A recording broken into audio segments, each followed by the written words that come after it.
Fala, gente, estamos mais uma vez no nosso podcast Café com Guerra. Hoje nós estamos num cenário um pouquinho diferente. Tivemos alguns contratempos, mas graças a Deus deu tudo certo. Estamos aqui com a doutora Kathleen Carvalho, terapeuta ocupacional. Tem uma clínica ativamente, além de desenvolver uma atividade profissional de uma qualidade ímpar, é uma pessoa extremamente humana, querida e carismática. Doutora, seja bem-vinda. Que bom que a senhora veio. Assim, eu sou um pouquinho, não parece, mas eu sou um pouquinho tímida. Fique tranquilo, o nosso Café com Guerra é uma deixa conversa, a gente bem à vontade. É uma conversa descontraída, sem muitas formalidades. Aqui a gente está conversando para servir as pessoas, trazer conhecimento, ajudar com aquilo que a gente sabe. É, verdade. Né? E acho que é aquilo que a senhora mais faz, né? É.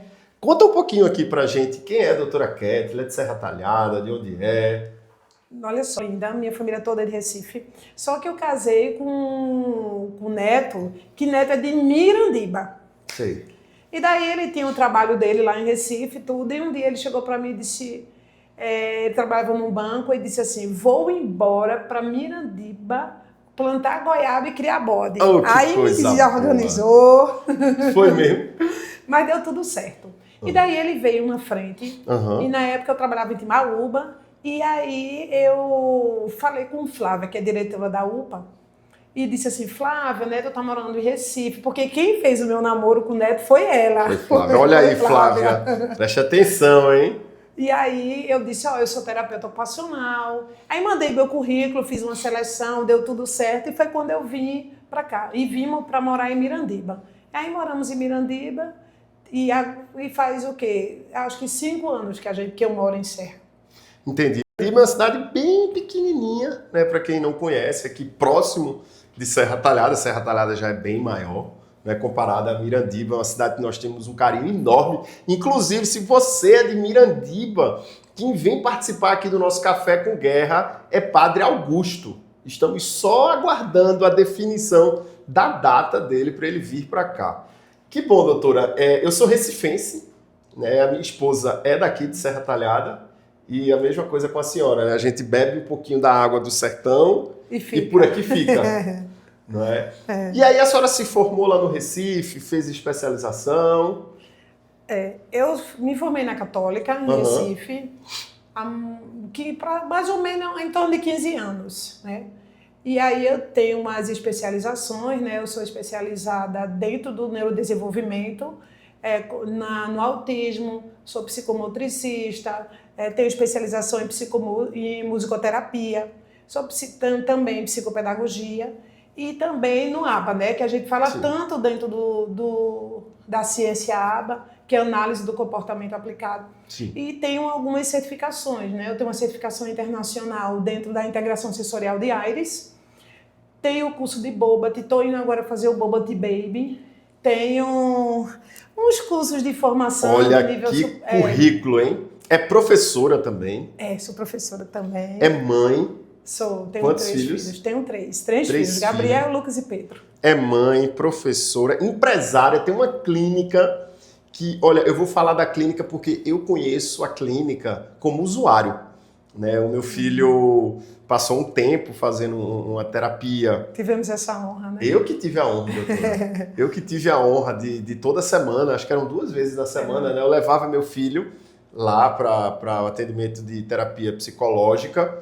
E aí eu me encantei com aquele espaço. Eu já venho de um certo afago com a PAI, com serviço social para pessoas com deficiência.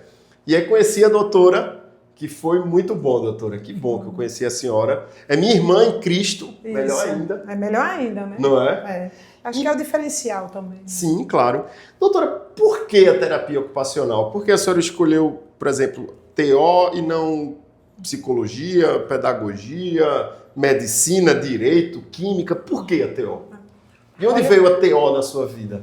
Vê só, eu queria muito trabalhar na área de saúde, mas eu não queria tratar doença, eu queria trabalhar com pessoas, tratar pessoas. E na época, o meu esposo fazia administração na Católica e ele pegou um folderzinho lá da Católica e ele chegou em casa com esse folder e disse, olha, se você não for terapeuta ocupacional, você não vai ser mais nada na sua vida. Ele já teve ele já captou que era a tua praia. Ele achou assim, o contexto da profissão muito parecido, né? Com o meu jeito de ser, com meus pensamentos, com a minha ideologia, digamos assim. Sim. Com aquilo que eu cria na época e creio ainda.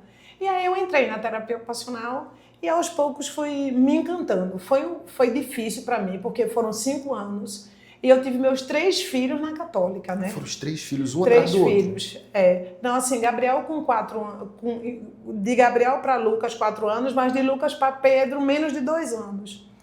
E quando eu tinha filho, eu parava e me dedicava ao meu filho 100%. A gestação. Quando meus filhos nasciam, eu que estimulava, eu que trocava fralda, eu que fazia tudo, sabe, Entendi. por eles. E assim, vivi muito a infância dos 3. E eu acho que isso já foi um treinamento Sem para dúvida. o que eu sou hoje, né? Não tenho dúvida. E assim, comecei a trabalhar no começo com idoso, porque o meu foco era idoso. Mas aí, aos poucos, eu creio que Cristo foi me conduzindo para a área infantil. E quando eu vim trabalhar em Serra, foi um pouco bem difícil para mim, porque eu via muito as pessoas trabalhando em lugares separados. E eu tinha no meu coração esse desejo de ter um local que a gente tivesse constante inter-relação entre TO e fono, físio e psicólogo, psicomotricista com psicopedagogo. E assim, a clínica ativamente ela surgiu com esse objetivo, sabe? Que bom. Eu acho que é a única daqui de Serra, ou não? Não tem. Tem eu outras. creio que tem outras. Mas a da senhora foi a primeira, né? Foi. Nós fomos Foi a pioneira. primeira e hoje nós somos a equipe mais completa. Uhum. Sabe? Nós temos a musicoterapia, que a gente não tem em muitos lugares em Serra. E aí a gente tem a equipe toda mesmo, completa. A terapia ocupacional, a fono, a psicologia, a psicopedagogia, a psicomotricidade, a musicoterapia, o que mais?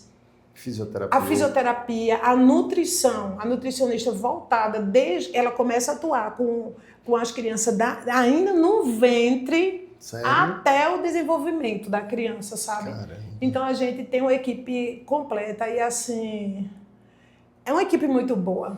Eu conheço de perto e realmente é. Que bom, né, que nós temos esse tipo de equipamento aqui na nossa região, porque consegue dar um apoio multidisciplinar e completo. Isso, não é? Doutora, e o que é terapia? O que faz um terapeuta ocupacional? Eu acho que muitas pessoas leigas não conseguem compreender a finalidade, até onde vai, por exemplo, o terapeuta ocupacional, o pedagogo, o psicopedagogo. Traz uma explicação para a gente bem simples para o matuto entender, que é aquilo que a gente precisa. Eu costumo dizer que a terapia ocupacional ela é muito ampla, sabe? Uhum. Ela se encontra com as outras profissões em vários contextos. Mas assim, se uma pessoa ela precisa de suporte na realização das suas atividades do cotidiano, que são suas atividades de vida diária, que atividades de vida diária é tomar banho, escovar os dentes, vestir a sua roupa, pentear o cabelo, se alimentar de forma independente. Ou ele precisa de um suporte nas atividades práticas de vida diária, que é trabalhar, fazer aquilo que a gente está fazendo aqui hoje, e ele não consegue fazer isso por algum motivo, ou por conta do seu contexto socioemocional, por conta das suas dificuldades nas suas habilidades cognitivas, ou por conta das suas dificuldades motoras, ele precisa de um terapeuta ocupacional. E nós também trabalhamos direto no contexto da disfunção sensorial. E é essa disfunção sensorial que interfere diretamente às dificuldades na alimentação, a interação no convívio dentro dessa sociedade. Sim. Porque todos os estímulos que a gente recebe, o nosso sistema nervoso central ele tem que estar preparado para receber o estímulo de forma adequada e ele dá uma resposta positiva para que a gente seja bem mais funcional. Eu acho que, na realidade, o que mais eu amo na terapia ocupacional é porque eu acredito que todos são capazes, independente da sua condição. Acho que isso é o que mais bate para mim na terapia ocupacional. Eu não sei se você percebeu, mas enquanto ela fala aqui, o olho dela brilha. Ah, eu amo. O olho dela brilha, gente. É impressionante. Não sei se deu para as câmeras captarem.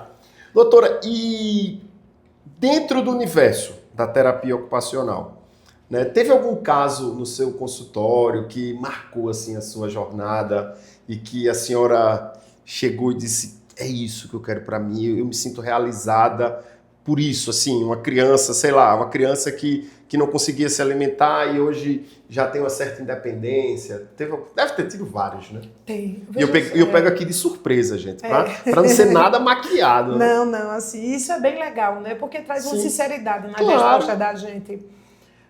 Olha só, eu acho que eu sou muito emotiva. Eu sei disso. Eu sou muito emotiva. Eu sei, e isso é bom, né? Porque nós vemos verdades. Nós já tivemos, inclusive, eu e a doutora Kathleen, uma palestra muito boa sobre autismo.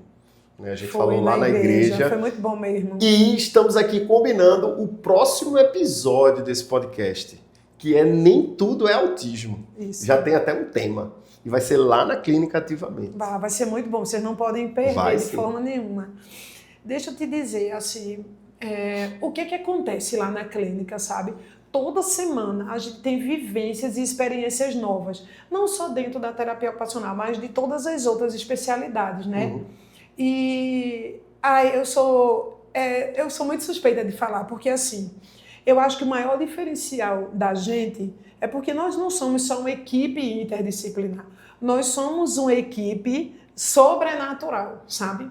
E todos os dias eu oro lá na clínica e eu digo para Deus o seguinte, que as crianças chegam lá para que a gente conquiste cura.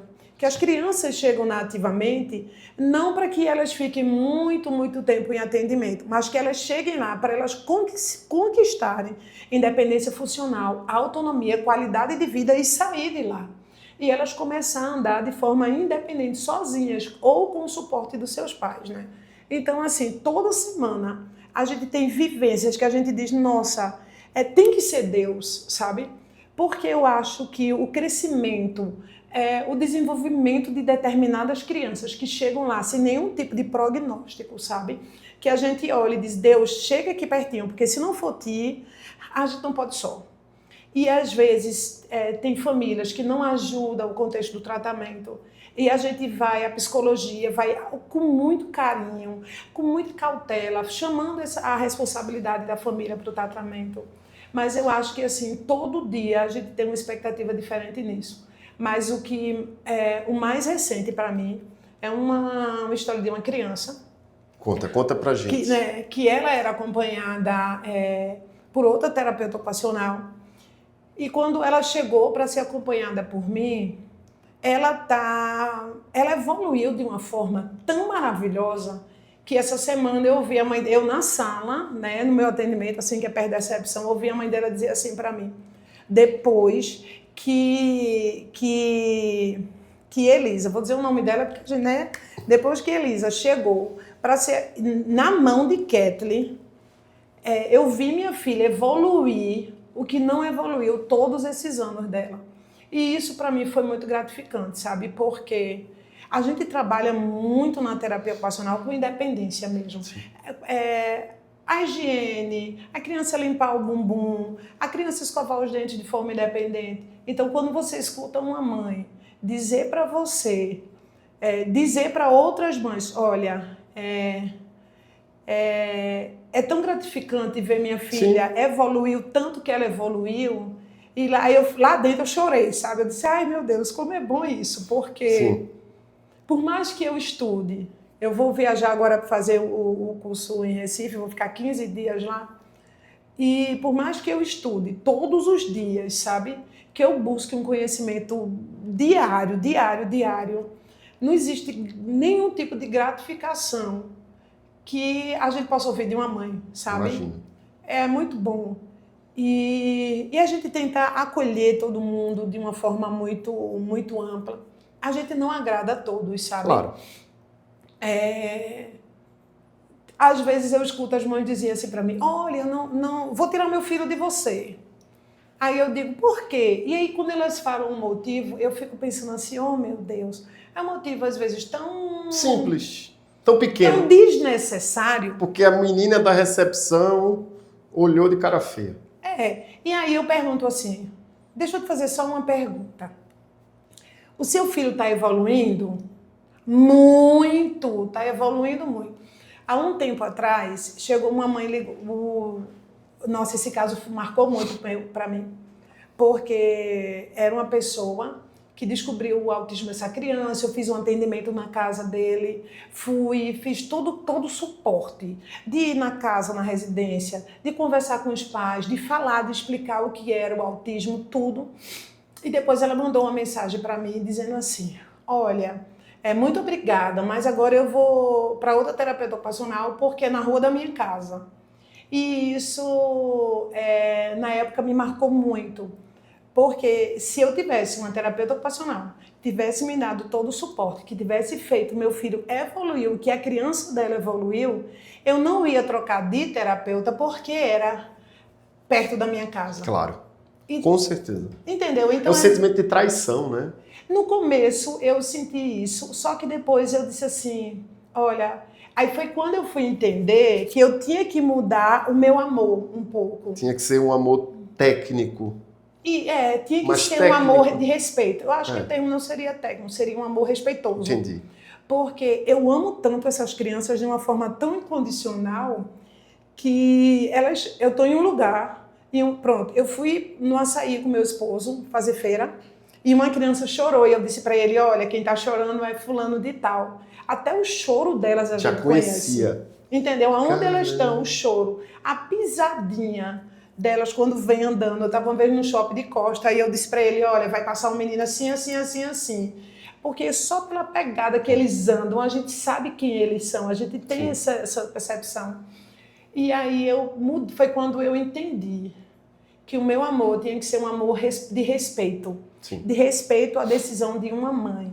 Sabe? Depois ela pediu para voltar, mas assim, infelizmente eu não tinha mais espaço, disponibilidade da não agenda. tinha mais, mas também se eu tivesse, pode voltar. Claro. Eu não tenho problema. Lá a gente não tem isso não, pode tirar. Seu filho evoluir, a gente ora para que seu filho torce e ora para que seu filho evolua. Mas se não evoluir, pode voltar, não tem problema não. Olha aí, gente. Doutora, e que lindo, né, escutar essas histórias que a gente vê até que a senhora se emociona aqui, que realmente a senhora vive isso.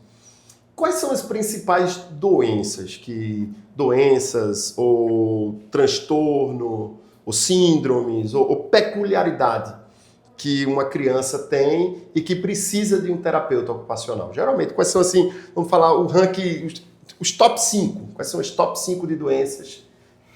Doenças, não me interprete mal, doença, síndrome, transtorno... De dificuldades, de limitações. Limitações, Pronto. Obrigado. Eu ainda tentei... trazer, né? Limitações. Quais são as principais limitações que geram a necessidade de se buscar um terapeuta ocupacional? Eu digo isso porque a nossa população ela é muito humilde de conhecimento. E nós temos uma missão de levar conhecimento, de ajudar as pessoas. Então, quais são as principais? Onde a mãe que está nos ouvindo, aí já vai para a segunda, tem que ligar o alerta e dizer, eu preciso buscar um terapeuta ocupacional. Olha só, a gente tem, eu creio que o autismo como uma das maiores incidências, né? O autismo, mas autismo, TDAH, síndrome de Down, tem vários comprometimentos motores mesmo. Por quê?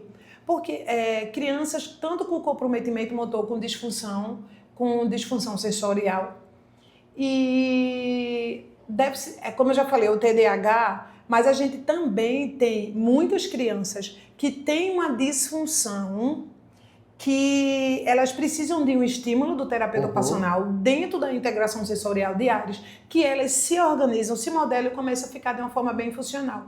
E muitas vezes é um tratamento rápido, de 6 meses, 8 meses, 5 meses, depende da resposta que essa criança vai dar. Pronto, um exemplo. A gente tem uma criança, chegou para mim recentemente uma criança que ela estava com muita dificuldade de absorver o conteúdo acadêmico, pedagógico na escola. E ele não conseguia ficar sentado, ele se balançava o tempo todo, ele fazia a cadeira de balanço, caía dessa cadeira. Então a gente tem algumas estratégias, vamos encostar a cadeira, tentar encostar a cadeira dele na parede. Para não ele ficar... não fique tão disponível. A gente coloca um elásticozinho que ele possa colocar o pé e tentar se organizar. A gente também conversa com essa professora para permitir que esse aluno se levante, dê uma volta e depois sente de novo. Então, assim, são várias estratégias. Essa criança veio, a gente trabalhou esse contexto que ele tinha uma disfunção proprioceptiva. O que é isso? Peraí. Disfunção proprioceptiva. Explica pra gente que é matuto, doutora. Vamos lá. O sistema, a gente tem vários contextos que são nossos sentidos, né?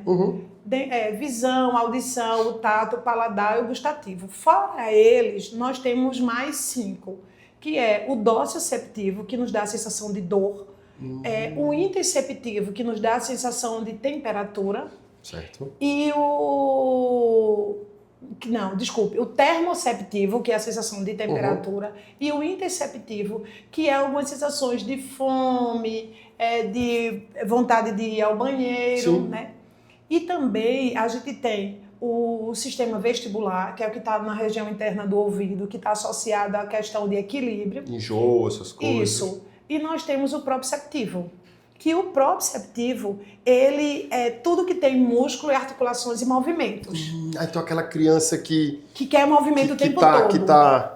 Que está se levantando, que está pulando o tempo todo, que você olha o menino está de cabeça para baixo assistindo televisão, depois você olha o menino está na vertical, depois olha o menino está na horizontal, aí depois você olha vai em cima do sofá. Quando você vê o menino está pulando da pia da cozinha para a mesa da cozinha. Menino que mexe em tudo, que abre em tudo. E aí essas crianças... Eu era assim quando era criança, era danado. Menino que cai muito. Eu era danado.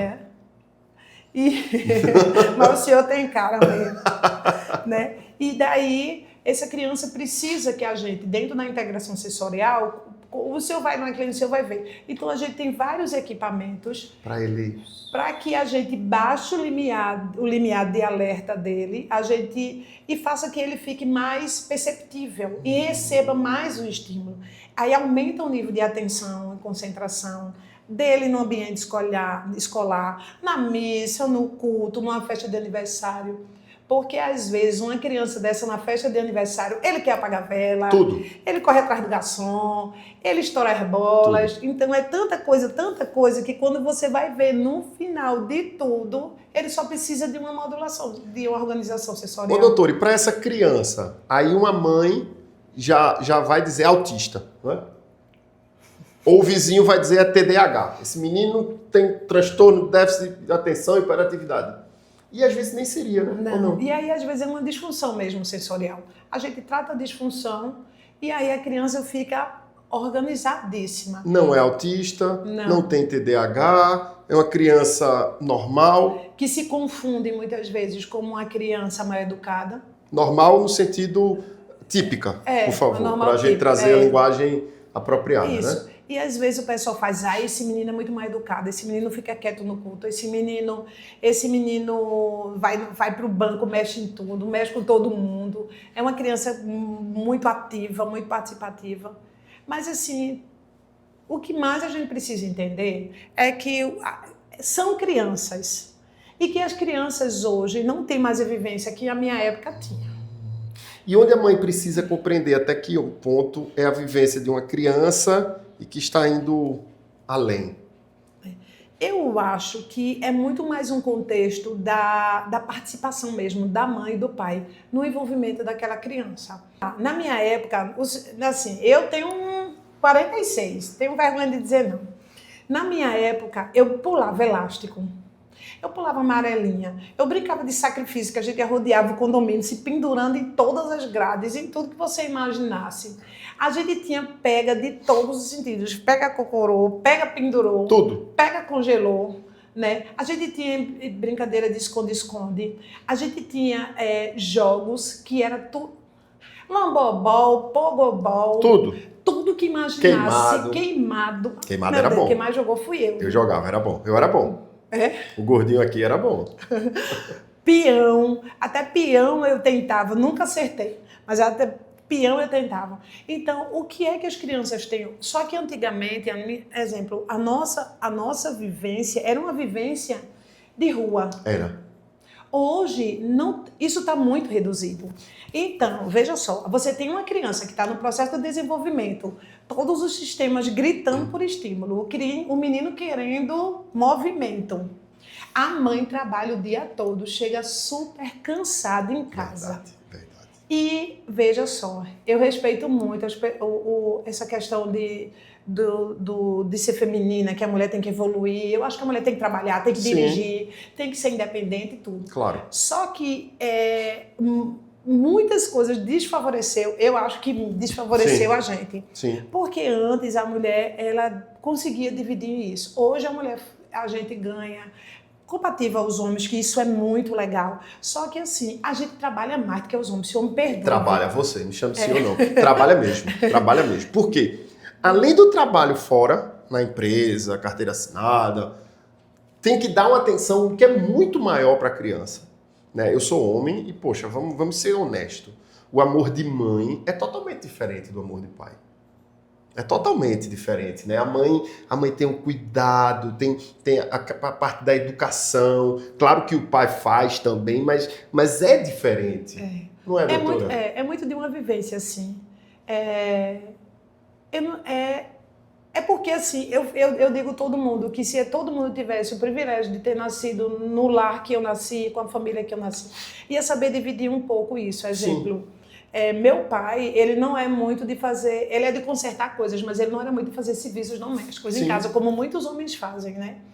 Mas ele levava a gente para andar de bicicleta, a gente andava de patins, a gente andava de skate, a gente da época lá em Candeias tinha montado umas 3 faixas que no meio era só bicicleta. Mas você nasceu em Olinda? Não, eu nasci em Olinda, mas a minha história toda foi em Candeias. Fui criada assim em Candeias. Sim. E daí a gente tinha umas 3 faixas antigamente, né? Sim, sim. E daí a gente ia para lá com meu pai para andar de tudo que você imaginasse. Né, ali naquela avenida depois do Bom Preço? Ali depois que era deserto. Isso. Eu lembro. Na curva do Sesc. Eu tenho 40. É. Por isso não me chamo de senhor, não. Não, pelo amor de Deus. Tá bom, desculpa. Só que assim, eu tive muita vivência. E minha mãe era costureira. Meu pai sempre trabalhou caminhão, meu pai caminhoneiro e minha mãe costureira. Então, assim, minha mãe costurava, só que quando a gente dizia assim, mãe, ela costurava, mas a gente tinha várias vivências que ela proporcionava isso pra gente, sabe? Então, assim, na época de São João, a gente ia assar milho, ela dava suporte pra gente. Eram quantos irmãos? 3, somos 3. Eu, a minha irmã mais velha, Sulamita, meu irmão Daniel no meio e eu sou a caçula. Uhum. Então, assim, comprei aquele Atari, que foi o primeiro videogame. Então, eu acho que eu vivi tanta brincadeira na minha infância. Meu pai e minha mãe, eles proporcionavam tanta coisa pra gente. Que Deus me proporcionou o melhor emprego do mundo, eu devo dizer, porque eu brinco da hora que eu acordo até a hora que eu vou dormir. Eu chego de 7 horas na clínica e quando eu não vou dar aula, eu termino de 9, 10 horas da noite e quando eu chego em casa eu tô a 1000. E ainda tem os 3 filhos e o marido em casa. Isso. Mas a mulher hoje, ela é muito mais sobrecarregada. Porque ela quer sua independência, ela quer seu dinheiro, ela quer ter seu papel na atividade profissional, ser útil, né, tal qual um homem. E, além disso, ainda tem, muitas vezes, as funções da casa, né, que infelizmente, fica muito mais sobrecarregada na mulher. Fica. Claro que nós temos homens que lava roupa, que lava louça, que varre, que é isso. Mas o peso é muito maior da mulher, né? E aí, o que é que acontece? A gente vê pouco. Às vezes eu vou para a pracinha ali no ABB, que eu moro perto, e daí eu vejo como tem menos crianças, como tinha antigamente, verdade, sabe? Verdade. Menos crianças. Só que o que é que eu digo para todas as mães? Você tem que criar na sua casa uma atmosfera do brincar. Sim. Porque a criança aprende através do brincar. É o brincar que faz o autista descobrir o mundo. É o brincar que aumenta o nível de atenção das crianças que têm TDAH. É o brincar que faz as crianças com síndrome de Down ganhar fortalecimento muscular. É o brincar que faz a criança com depressão descobrir um amor que só o brincar pode proporcionar, sabe? Um momento de alegria, né? Isso. Então, se você tem 1001 coisas para fazer e você tem que lavar o banheiro, leva teu filho para lavar o banheiro com você. Chega lá, cria uma história, cria um lúdico, dá uma bucha para ele, bota ele para lavar o boxe, sabe? E aí, se liga aqui, ó. Se você vai cozinhar, senta teu filho, tá na cozinha, senta teu filho, dá um paninho de prato, dá as coisas para ele enxugando o que... Claro que a gente não vai dar nada de vidro nem faca para a criança enxugar. Claro. Se você vai para o quarto, vai arrumar o quarto, no meio da brincadeira, cria uma cabaninha com os lençóis, pega a criança, faz ele te ajuda a dobrar aquele lençol, faz ele arrumar a gaveta dele. Então, no final, a gente consegue envolver as crianças em todos os contextos e em todos os lugares que a gente está. E ela vai estar brincando, feliz, sorrindo com a mãe, com o pai. Isso. Eu faço isso, por exemplo, às vezes eu vou aguar as plantas. Eles adoram. Aí eu chamo os meninos para aguar as plantas, né? A mangueira e tal.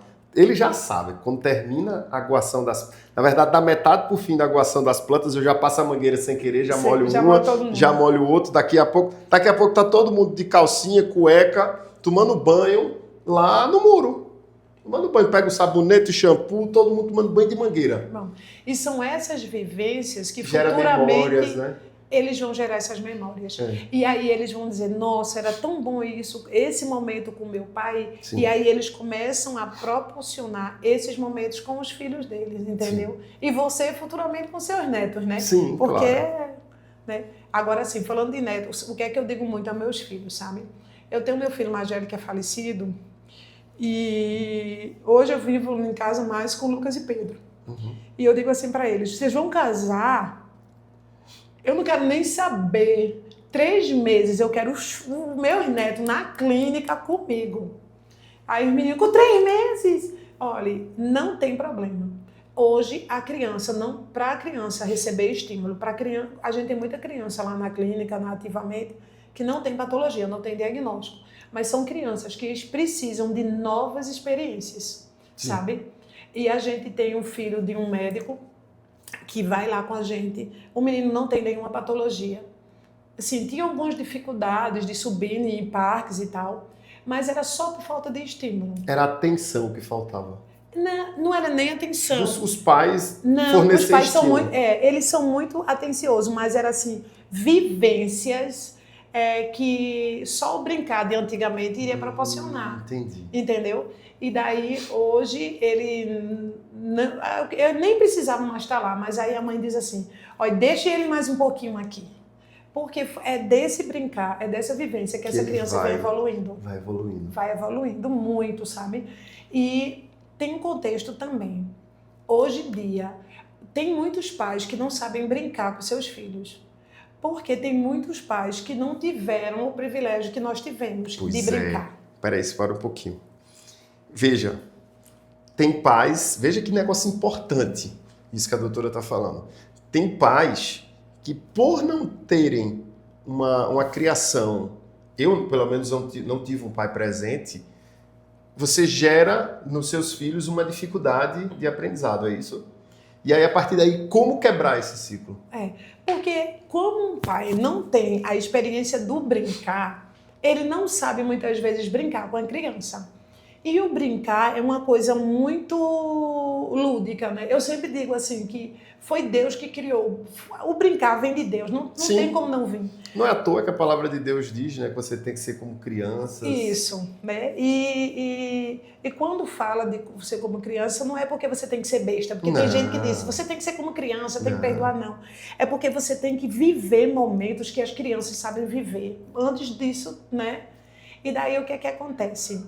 Como os pais não tiveram a vivência, muitos pais trabalharam, e pais novos não sabem brincar, as crianças, eles não sabem, não brincaram, eles não sabem como brincar com seus filhos.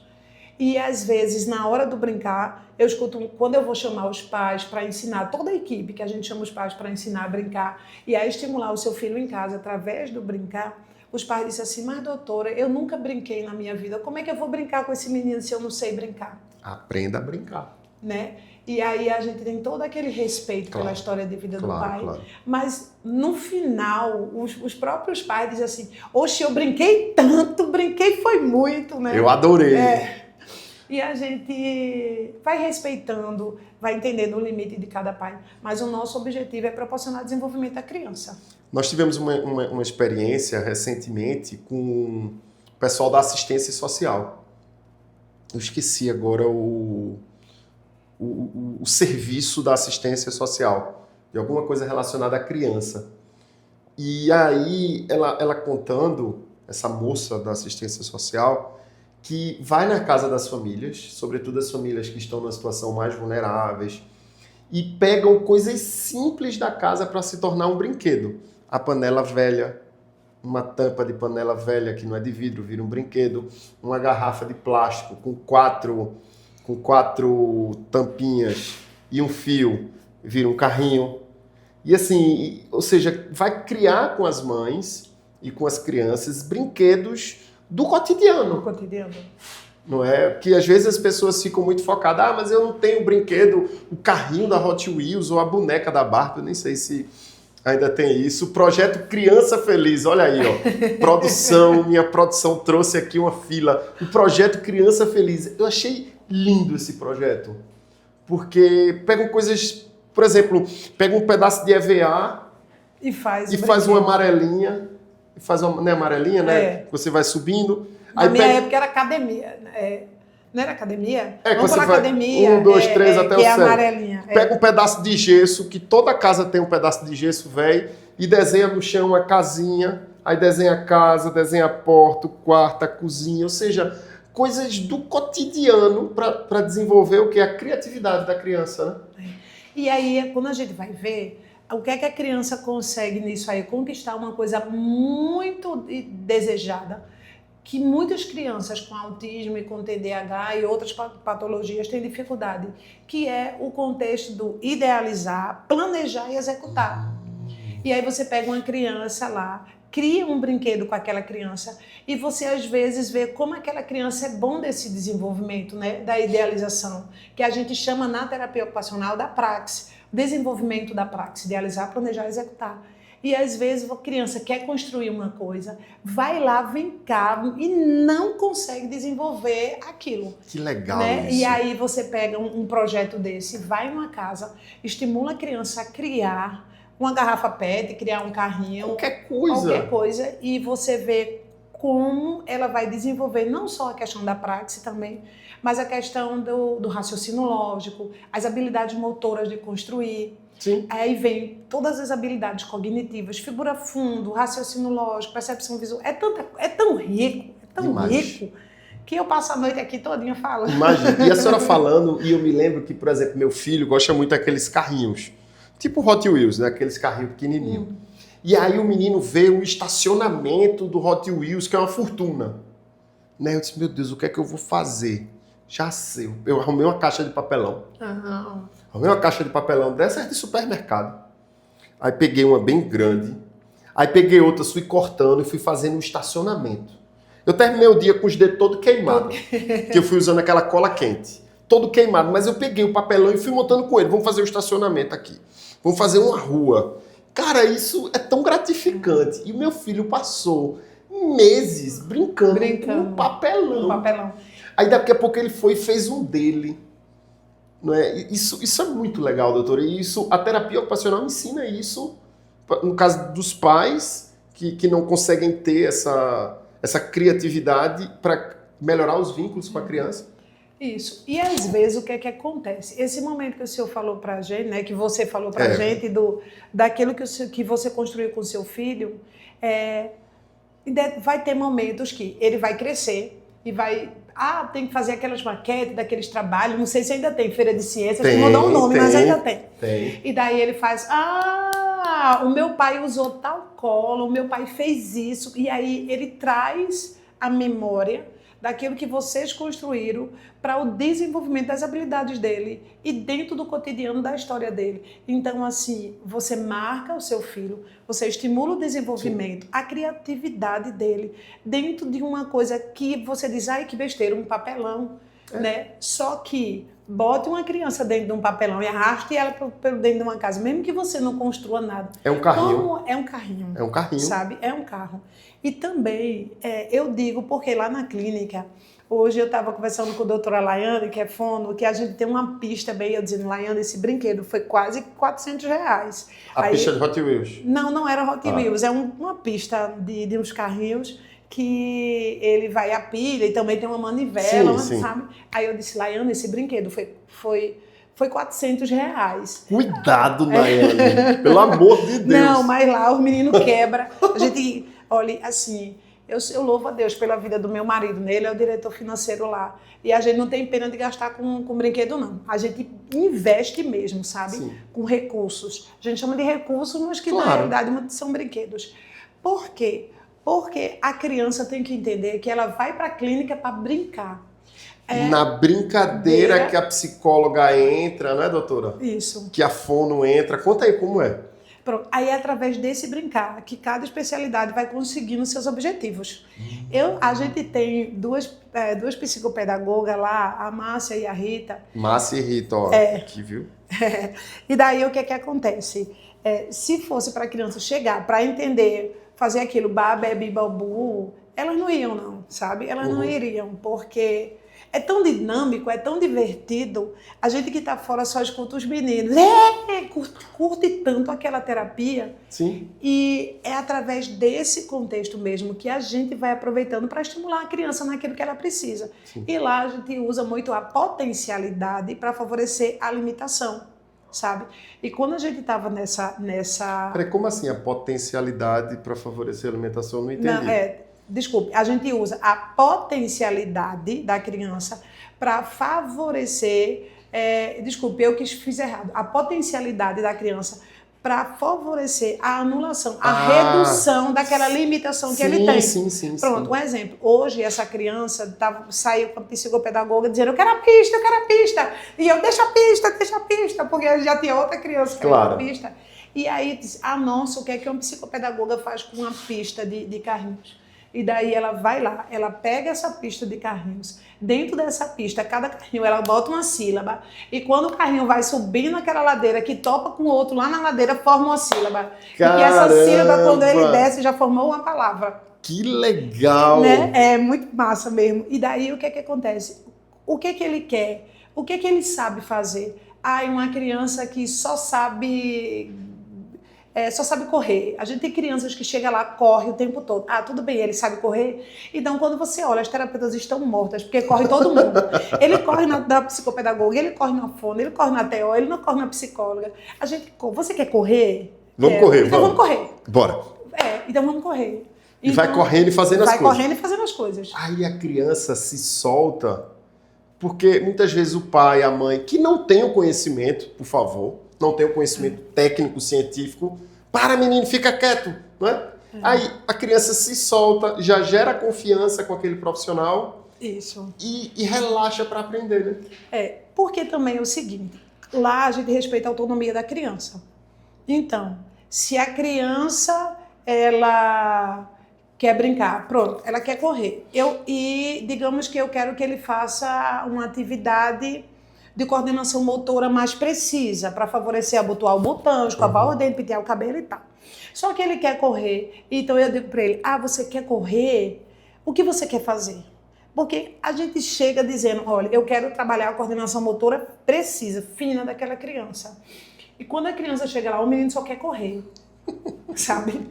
Então, eu não digo para ele, olha, vamos fazer isso aqui, não. O que você quer fazer? Quer correr? Você quer correr? Bora. Então tá bom, vamos correr. E aí a gente vai correr. No meio daquela corrida eu digo, olha, que tal agora a gente colocar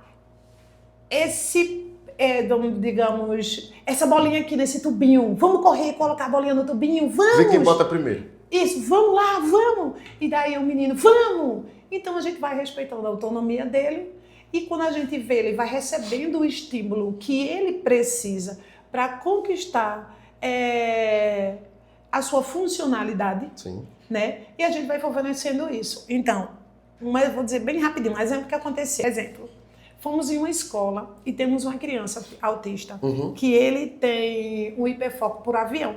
Certo. E daí, ele fazia parte de outra psicóloga lá, de outra profissional. E a profissional chegou na escola e disse, não pode dar avião para ele. Poxa, peraí. Aí eu cheguei, fui doutora Ana, foi Laiane, e a gente disse, dá avião pro menino. Claro. Mas a fulana disse que não pode. Dá avião, agora ele é nosso. Eu que não sou da área, já conseguir compreender que a gente precisa Conquistar, né? conquistar para ensinar, Isso. sem a criança perceber. Aí eu peguei e disse, olha, veja só, você vai dar avião para ele. Você não vai dar o objeto concreto, que seria o avião, mas você vai fazer a atividade dele. Construir um avião de papel. Construir um avião de papel. Você vai envolver o avião nas atividades pedagógicas. Você vai, pronto. O avião com as letrinhas para formar a sílaba. Isso. Tô aprendendo, hein, doutora? Já virou um provável terapeuta. Vai ser meu concorrente. Não, jamais, doutora. Então, quando ele faz atividade, por que você não dá um avião para ele? Aí disse, não, porque vou chamar a atenção das outras crianças. Aí eu disse, olha, então vamos tentar criar uma estratégia dentro dessa sala de aula que quem terminar a atividade e quiser um avião pode ganhar também. Ótimo. Porque todos são crianças.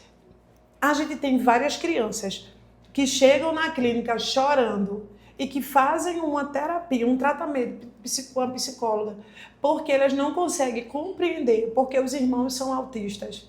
E porque o irmão vai para a clínica brincar e ele não vai. Puxa vida, que problema. Olha o nível do problema, gente.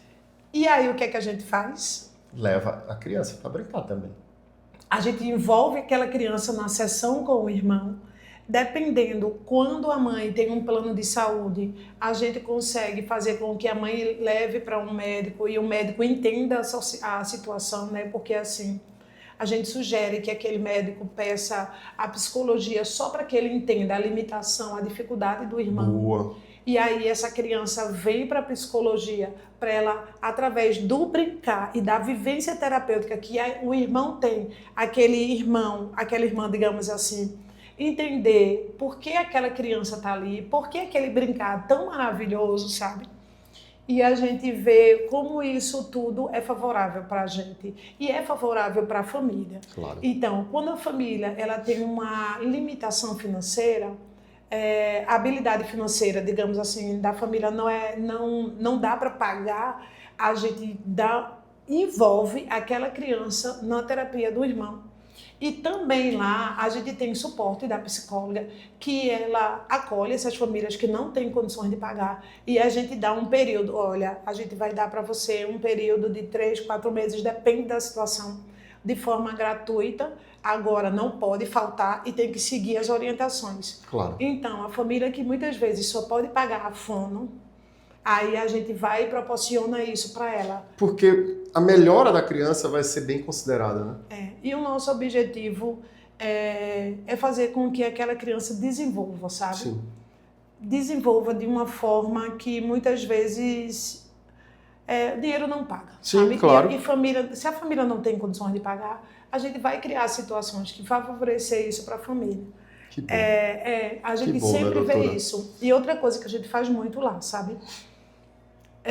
A gente vê que essa família tem uma dificuldade, tem uma habilidade financeira reduzida e vem para mim. Aí eu vou lá, faço a avaliação como TO. Quando eu faço a avaliação como TO, eu vejo que a maior dificuldade, o que gera todo o comportamento alterado, que dificulta todo o contexto daquela criança, naquele momento é a fono. Eu saio de cena e a fono entra. Claro. E eu digo para a mãe, a gente não diz assim, você tem que pagar fono, você tem que pagar TO, você tem que pagar isso. Não, sabe? A gente diz assim, olha, como é que é a sua habilidade? O que é que a senhora pode oferecer financeiramente O ideal ao seu seria filho? tudo, isso. mas... E ela diz, não, olha, eu só posso uma, a gente tem muito isso. Então tá bom, você só pode uma, vamos fazer o seguinte. Você vem para a terapia ocupacional só para eu avaliar seu filho uma vez por mês, mas você precisa ir toda semana para a fono. E aí a gente consegue fazer com que todas as especialidades se envolvam nessa jornada nossa. Ô, doutora, e para quem está nos assistindo, né, como ela vai compreender se o ideal seria uma fono, seria uma psicopedagogo, seria um psicólogo, seria um TO, ou realmente somente um TO, um terapeuta ocupacional, como a senhora falou agora, vai ter essa análise para identificar qual seria o melhor caso? Veja só, muitas vezes as crianças, a situação dessa criança, era uma criança que ela tinha uma disfunção sensorial, que a gente já falou. Sim. Mas é uma criança que ela não conseguia se comunicar. E o fato dela não conseguir se comunicar, que não ter essa comunicação receptiva e expressiva, né? A fono talvez fosse Aí a fono tinha que entrar em ação, porque toda alteração comportamental e irritabilidade que gerava uma crise sensorial, ou às vezes uma crise de comportamento, vinha pela essa dificuldade da comunicação. Da comunicação. E aí caramba. sai TO para a fono entrar. E às vezes o que é que acontece? A gente vê também que muitas situações da criança são contextos comportamentais, sabe? Como eu sou analista do comportamento, eu sou muito boa de comportamento. Tem mães que me chamam de Super Nani, viu? Super Nani, olha aí. A gente brinca muito isso. A senhora consegue perceber, por exemplo, se é birra, se Sim. é uma sensibilidade, realmente a criança está incomodada com Se barulho, é uma crise. com alguma coisa, ou é birra, ou é pantim. Isso. A gente consegue, porque quando uma criança tem uma alteração, ela, mesmo que você ofereça aquilo que ela quer, o que é que acontece? Ela não consegue se modular. Exemplo, uma criança, a gente tem uma criança lá que quando vai chegando perto de Carnaval e de São João, a gente já sabe que a gente vai ter muita dificuldade com essa criança. Por quê? Os pais são muito festeiros. Os pais gostam de bloco de carnaval. Os pais gostam de muita festa. E a criança odeia. E ela tem muita alteração sensorial. Então, quando está nesse período de carnaval, nesse período de São João ou de alguma festa que os pais curtem muito, a gente já sabe que qualquer momento ele vai se desorganizar. Entendi. Então, ele chega muito frágil do sensorial. E às vezes a gente vai tendo toda aquela paciência para tentar organizar e modular ele através da integração sensorial de Aires para que ele fique mais receptível dos estímulos e dê resposta bem mais favorável.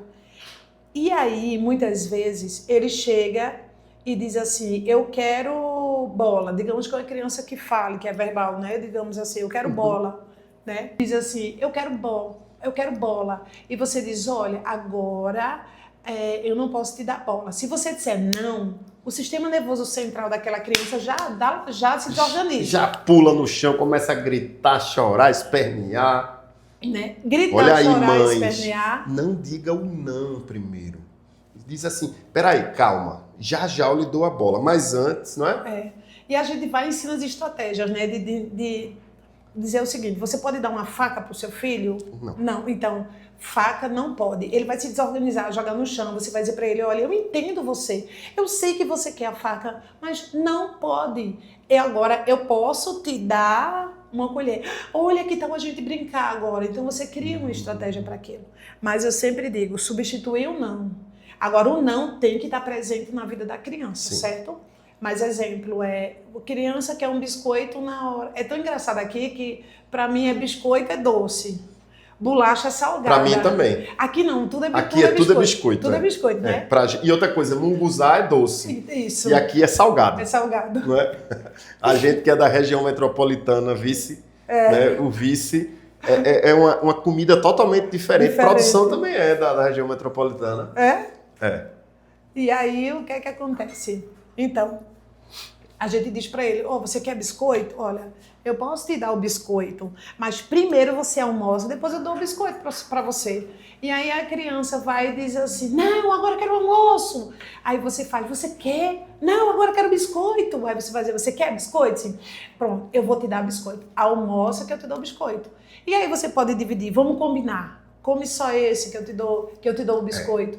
E só que tem um contexto, sabe? Essa do biscoito eu sei fazer, mas depois eu quero perguntar um negócio para a senhora. Pronto. Então assim, você pode usar depois, outro dia, outra hora, mais tarde, sabe? Então tem várias estratégias que você pode verbalizar, mudar e tirar o não e colocar não realmente para coisas que ele pode ter. E aí você vai, aos poucos, fazendo com que a criança compreenda isso. E comportamento é uma coisa muito difícil, sabe? Sim. Porque uma criança com alteração comportamental significativa, ela desorganiza toda uma estrutura de uma casa, sabe? Toda. Imagino.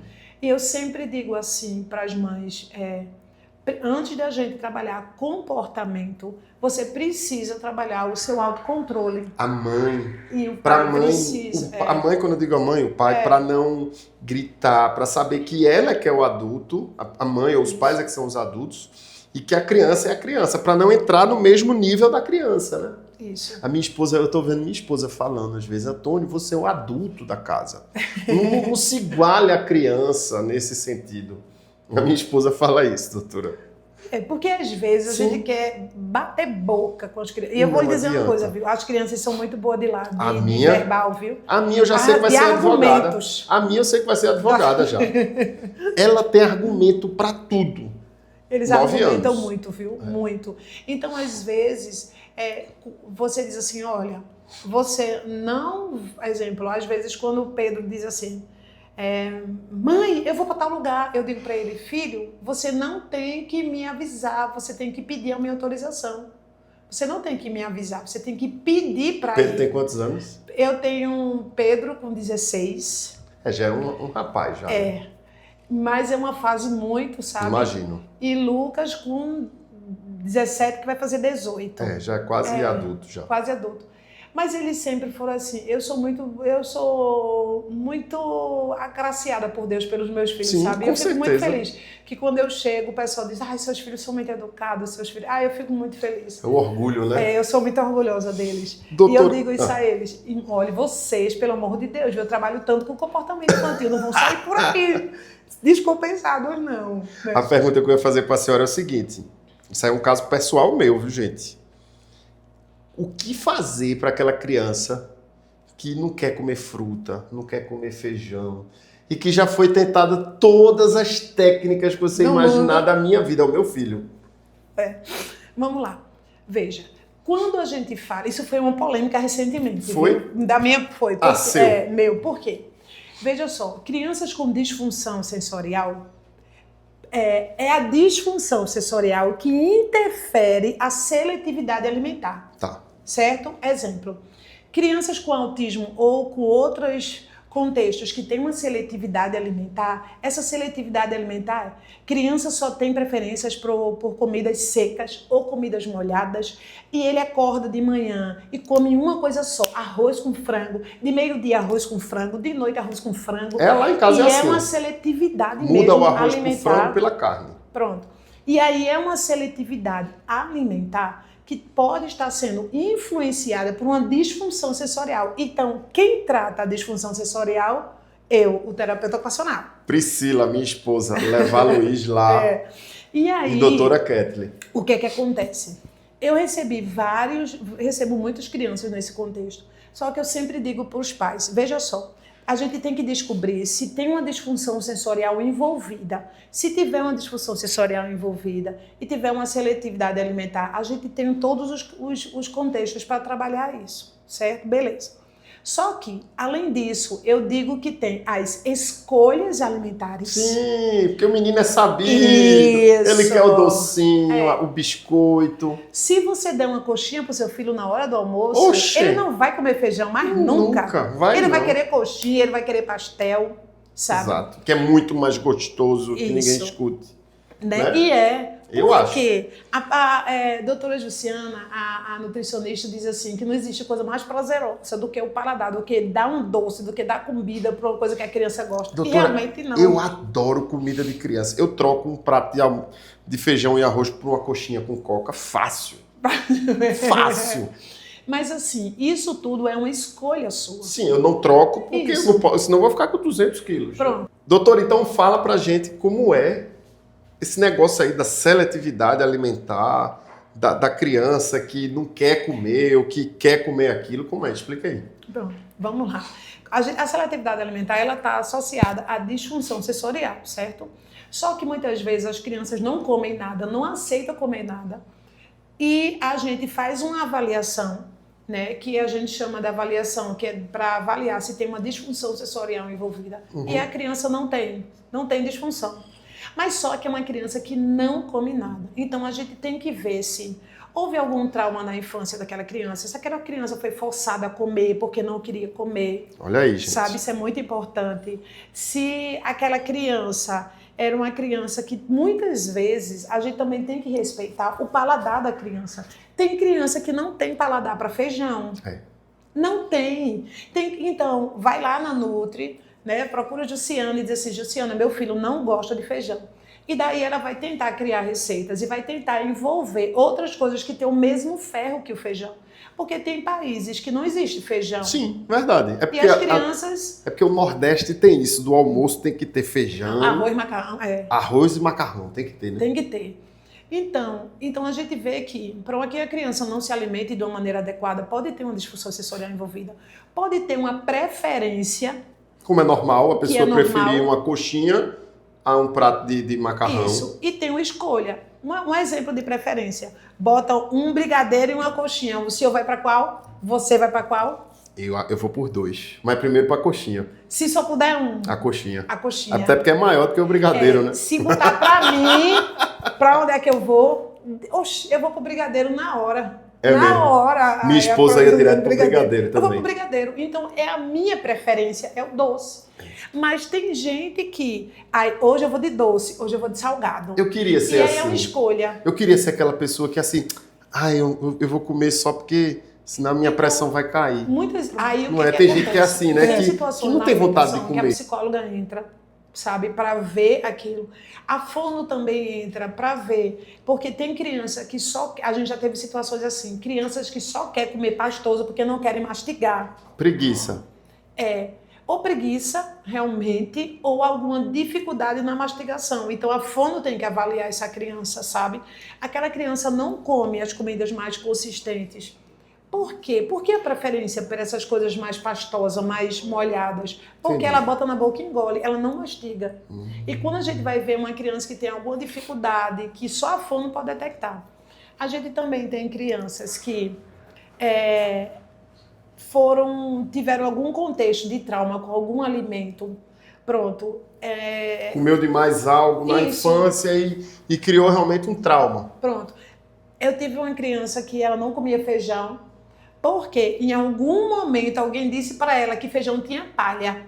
Eita, pronto. E pronto. Aí ela dizia que ela não comia feijão. E aí a gente mostrou para ela que feijão não tinha palha. Ela começou a aceitar aquele feijão. Então, o que foi que aconteceu ali? Aí tem que ir a psicologia entrar. Entendi. Então, para uma alimentação, tem vários contextos. Pode precisar de fono, quando tem essa dificuldade no contexto da alimentação, da mastigação. E pode entrar a psicologia também nesse contexto. Entendi. A gente teve uma criança que parou de comer porque ela sentava na mesa para almoçar e uma determinada pessoa da família era com o chinelo em cima da mesa. Para comer, senão vai levar uma pizza. Isso, e ela comeu. Pode, então gente. gerou um trauma. É tanta produção coisa. Era assim, era? Tu era assim, tu levava umas lapadas boas para comer. É por isso que eu fiquei traumatizada. Então, você precisa de um contexto psicológico para mudar isso, Entendi. sabe? Então, já aconteceu situações de uma mãe, assim, tratar essa criança foi maravilhosa, que ele veio para mim porque ele não comia, ele comia quase nada, não tinha disfunção sensorial, não tinha. Só que no final eu disse para ela, olha, você precisa respeitar o limite do seu filho na alimentação. Sim. Ele não está preparado. Eu sei que é ruim uma criança sem vitaminas, magra. Porque na nossa região, criança saudável é aquela criança parruda, né? É o seguinte, da minha filha. Minha filha, por exemplo, ela é muito seletiva alimentar. Ela que se alimenta bem, mas ela não quer provar. Você tem que ver o que é que você pode estar substituindo isso com a nutrição. Ou então espera um pouco. Lucas, o meu filho, era desse jeito. Aí amiguinha, que a amiguinha come aí alface, verdura, tomate, com suco de salada. Salada. E na nossa casa não toma suco de caju, porque é só laranja e feijão e arroz. Mas vê a melhor amiga comendo, aí quer provar e gosta. Isso acontece muito com a minha filha. Aí parece um pouco comigo, exemplo. Eu não como beterraba, por quê? Porque mancha a comida. Tem coisa que você diz, que absurdo, eu comer com mulher velha, eu não comi isso. Mas fazer o quê, né? Hoje, uma beterraba, se tiver junto com a batata, pronto, acabou. Não como. Não como feijão preto. Porque suja a comida. Não, feijão preto foi porque uma vez eu dei uma carona para uma conhecida, ela passou muito mal e não foi uma experiência boa com feijão. E acabou, o feijão preto morreu para mim. Então, assim, a gente tem muita coisa Porque, veja, se a gente for ver, a É nossa uma emoção, língua né? tem grandes receptores. Sim. Por isso que as crianças têm a fase oral. Ela nem pega direito, nem explora e bota na boca, porque a língua dá o sentido. Verdade. Pela língua a gente vê texturas, a gente vê tanta coisa. A língua é Sim. é riquíssima, sabe? Sim, Riquíssima. Então aí o que acontece? Aí hoje, a psicopedagoga Rita levou, disse, uma geleia e botou frutas dentro dessa geleia. Para as crianças pegar. Não, Geleca. para eu comer, eu ia Ah. fundo, doutora Laiane, comer. Geleia. Gelatina. Gelatina. Tá. Daí, tem gelatina. E daí eu disse pra ela, eu mesmo não quero. Por quê? Porque pra mim, uma gelatina é uma gelatina, não é gelatina com fruta dentro. Entendeu? Aí eu não comi. Aí eu ouvi a Fundo dizendo, eu na sala e elas na copa, e a Fundo dizendo, vou perguntar logo a Kétia o que é que ela quer. O que é que ela quer? Porque Ele já sabe. Exemplo, aquele bolo native cake, um vermelho, sabe qual é? Que todo mundo gosta. Se botar um bolo vermelho pra mim, bolo azul, bolo verde, eu não como não. Só como o bolo se ele for preto tradicional, ou branco. né? Isso, entendeu? Entendi. E o que tem é crianças isso? que é assim, Também. não quer dizer nada. E isso é uma seletividade alimentar? Não. O que é isso? É um contexto que eu digo muito de uma inflexibilidade. Sim. Entendeu? E uma inflexibilidade minha. Entendi. E, exemplo, uma rigidez minha. Eu como muito em um restaurante que é aquele comedoria do sertão. Gosto mais. Eu só gosto de sentar no mesmo lugar, na mesma mesa e comer a mesma comida. Eu sou assim também. Entendeu? Isso não é toque, não? A gente não tem toque, não. É um contexto de uma rigidez. Eu não sou flexível para novas coisas. É uma rigidez cognitiva. Gosta do mesmo. Eu gosto da mesma coisa. Eu sou assim. Eu já sei que aquilo é gostoso. E eu não quero provar outras E coisas. eu não quero provar outros. É igual Entendi. milkshake. Para mim, milkshake tem que ser de morango. Entendi. Entendeu? E por conta disso, é uma seletividade alimentar, é uma dificuldade, não. Só que aí o que é que acontece? Eu já tenho 46 anos e quando isso envolve uma criança, as mães se assustam. Porque acha que a criança não pode ter essa seletividade. Isso. Essa escolha, essa preferência. E a gente tem que entender e respeitar isso. Então, muitas vezes eu digo, olha, vamos lá, respira, relaxa nessa questão, porque as mães ficam loucas com o contexto de alimento. Verdade. Loucas. Não só a mãe, os pais também. Meu Deus, Sim. esse menino não come nada. É desse Esse jeito. menino vai morrer. É Só desse que jeito. o que é que eu sempre falo? Ó, vai ao médico e pede para o médico fazer um exame para ver como tá todas as taxas. Quando vê o menino tá com as taxas tudo boa. Boa toda. E o mais importante, o crescimento não está sendo influenciado. É, verdade. Então, ele está recebendo os nutrientes adequados para o seu desenvolvimento. O cognitivo está indo bem, porque a gente sabe que a alimentação errada interfere também o cognitivo, o aprendizado. E quando você vê o menino tá indo bem, só que a mãe está surtando porque o menino não come feijão. É desse jeito. Lá em casa é desse jeito. Entendeu? Só que quem surta mais sou eu do que a mãe. É. A mãe ela é mais tranquila, igual você. Eu que sou o surtado. Doutora, quem está nos assistindo e quer achar a senhora, onde é que pode achar? Fala aqui suas redes sociais, onde é que funciona a clínica? Para essa câmera aqui, onde é que funciona a clínica ativamente? Quais são os dias que a senhora está lá atendendo? Eu não olhei muito não para a câmera, né? Olhou, tá Pronto, ótimo. tá bom. Aqui é só um pouquinho. O nosso podcast, todo mundo sabe, aqui é sem formalidade, é uma conversa descontraída para trazer conhecimento. Fique tranquila, eu tô adorando a nossa conversa. Não, eu que sou muito grata, muito obrigado, né, pelo convite. E estou assim... E o tão engraçado é que eu já tinha recebido outros convites, as pessoas que me convidaram, não fique triste não, me convide de novo, que eu vou, tá bom? É porque você estava tímida. Mas assim, como eu já conhecia você, né, Uhum. Conheço sua esposa lá na Sim, igreja, tudo, claro. eu me senti mais à vontade de vir, Que sabe? bom, fico feliz. E assim, eu estou na clínica ativamente, que é ali na Rua Inácio Inoc de Oliveira. Nós estamos ampliando, sabe? A clínica vem novidade maravilhosa, sabe? Bom. Nós vamos ter coisas tanto para crianças típicas como atípicas, mas o nosso maior desenvolvimento lá é a qualidade de vida da criança. Certo. A gente tem uns projetos assim, top, que vocês vão dizer, meu Deus, como é que isso vai ter em Serra? Eu quero isso pro meu filho. Pode dar um spoiler agora ou só depois? Assim, a gente vai ter principalmente um projeto de... Eu tenho um sonho, sabe?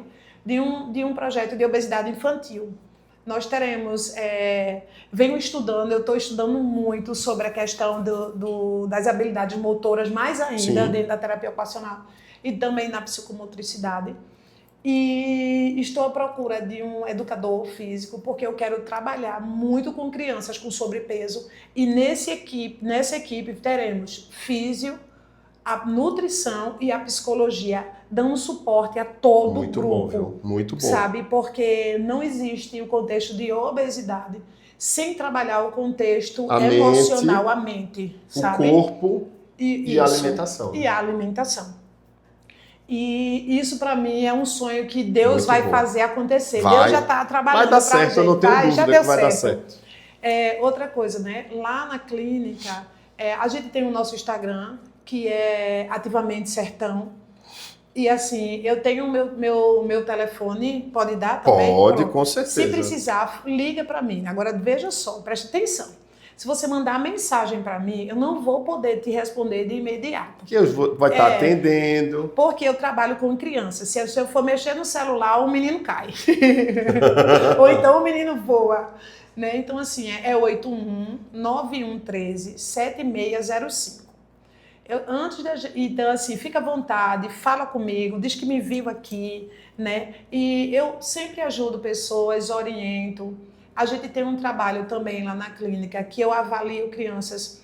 A gente tem escalas de avaliações, né? Eu tenho uma certificação dessas escalas para a gente ter um registro, para a gente ter uma avaliação, né? Se aquela criança tem um risco de autismo, se tem um TDAH, se tem algum atraso dentro do contexto do neurodesenvolvimento. A gente avalia essa criança dentro de várias escalas. Nós temos a escala labirinto, a protea, a idade, sabe? Temos o VIB-MAP, tem várias escalas que a gente vê de acordo com a necessidade daquela criança, sabe? E a idade e a necessidade. E daí a gente diz, a gente não fecha diagnóstico. Sim, o terapeuta claro. não fecha diagnóstico, a gente fecha diagnóstico médico, Sim. né? E às vezes eu posso deixar aqui aberto né, para pessoas que você conhece, Claro. pessoas que você está no processo também. Eu digo que você é muito importante. Eu falo muito sobre você, né? Isso. Né? Lá na clínica. Obrigado, que eu doutora. conheço o seu trabalho. Obrigado. E eu sempre indico as mães, sabe? Obrigado. Porque eu sei que é um escritório de respeito, sabe? Obrigado, doutora. Que não vai fazer essas mães se rasgarem por uma coisa que é o justo, sabe? Que é o justo, que claro. é o justo. Claro. Então, assim, tiver essas mães nesse processo, a gente avalia. Sim. A gente também tem a nossa parte de suporte lá. Claro. Para avaliação que não gera custo para essa mãe.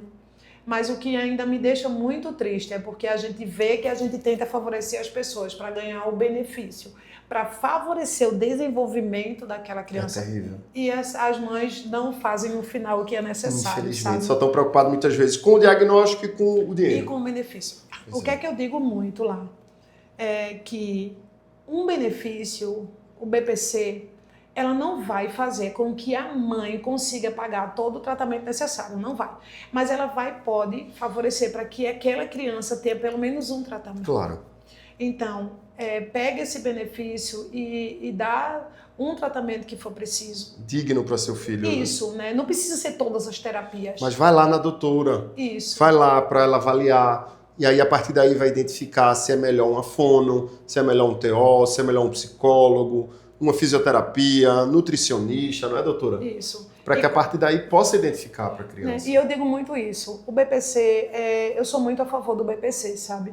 Mas as mães precisam saber quem são aqueles profissionais que elas devem articular. Verdade. Porque a gente não pode articular com quem a gente não conhece. Sim. Eu não indico nenhum profissional que eu não vejo trabalhar. Sim. Eu sou muito chata mesmo nisso, sabe? As crianças chegam nativamente para evoluir. Elas precisam evoluir. Aquelas mães, aquela família quer ver grande evolução dos seus filhos e nós somos responsáveis por isso. Sim. E eu fico muito triste quando eu pego profissionais que querem tirar proveito e querem fazer do autismo, principalmente, uma forma exacerbada de ganhos de finanças. E eu fico muito triste quando eu vejo que os próprios pais estão sendo manipulados e muitos pais também estão sendo desonestos quando eles pegam o diagnóstico do autismo. E eles pegam aquele diagnóstico e usam a favor deles. É impressionante, mas a gente já teve vários pais que usaram isso na clínica e prejudicaram muito a gente. Sim. Sai sem pagar a terapia, diz assim pra gente, eu posso pagar no final do mês que eu tô muito apertada? Pode. Quando chega no final, não paga, some. Se a gente fosse colocar esses pais no contexto judicial, só que o que é que meu esposo diz muito isso? Olha, espera e respeita. Vai dar tudo certo para eles e vai dar tudo certo pra gente, sabe? E o que eu tenho a dizer eu chego a me emociono. Mas olha, nem tudo é autismo. Nem tudo é autismo. Vai ser o nosso próximo episódio. Isso. Aqui foi só um spoilerzinho. Isso. Não é? Mas... uma vez eu ouvi a minha mãe dizer assim pra mim, que eu e meus irmãos, a gente era o bem mais precioso que ela tinha. E meus filhos é a coisa mais importante da minha vida. E se você não vê o seu filho como a sua prioridade, como aquilo que você ama, aquilo que é mais importante na sua vida, que você não cuida do seu filho para que futuramente ele seja um doutor bem-sucedido. Você cuida do seu filho, você dá amor para ele, para que futuramente ele aprenda o que é amor. Pelo que ele é, né? Pelo que ele é. Se lá na frente ele não te amar, não te respeitar, tudo bem. Mas você fez o seu. Você mostrou ao seu filho o caminho que ele deve andar. Então, assim, eu fico muito triste quando eu vejo os pais que não criam os filhos como prioridade. É verdade. O filho é o maior bem que a gente pode ter, sabe? Demais. E eu sempre digo isso. Às vezes eu vejo os pais falando, digo, nossa, meu Deus do céu, se eu pudesse, eu pegava esse menino... E criava. Eu digo tanto isso ao meu esposo. Eu queria... Tu não tem coragem de... Vamos criar. Ele disse assim, meu Deus, se a gente for criar todo mundo, como é que tu trabalha? Ele disse, sabe? Mas é isso que eu digo pra vocês. Eu quero finalizar dizendo pra você, teu filho é o teu maior bem. Amém. Teu filho é a melhor coisa que Deus pode te proporcionar. Sim. Não importa se ele é o teu filho biológico ou se ele é teu filho do coração, mas ele é o teu filho. Filho é aqueles que passam pela nossa história de vida. Sim. Então, assim, ama teu filho incondicionalmente. Mostra pra ele o que é amor. Cria teu filho, eu digo muito isso também, cria teu filho dentro de um contexto religioso. Sim. Se tu é católica, leva teu filho à missa, faz tudo direitinho. Se você é cristão, leva teu filho para a igreja, mostra para ele o que é Cristo, o que é o amor.